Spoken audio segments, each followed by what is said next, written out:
In this video, I'll show you how to quickly add an image in WordPress to make your website more engaging. Don't forget to like and subscribe for more simple WordPress tips. First, head over to wordpress.com and log into your account. Once you're inside your dashboard, look at the left menu and click on Media. This is where all your files are stored. At the top, click on Add New. Now you can either select a file from your computer or paste an image URL if it's hosted online. WordPress supports JPEG, PNG, and GIF formats, so most images will work. After uploading, your image will appear in the media library.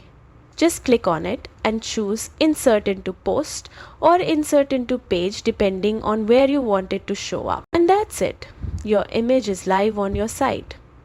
Keep exploring and adding visuals to make your content stand out. Don't forget to subscribe for more easy WordPress guides.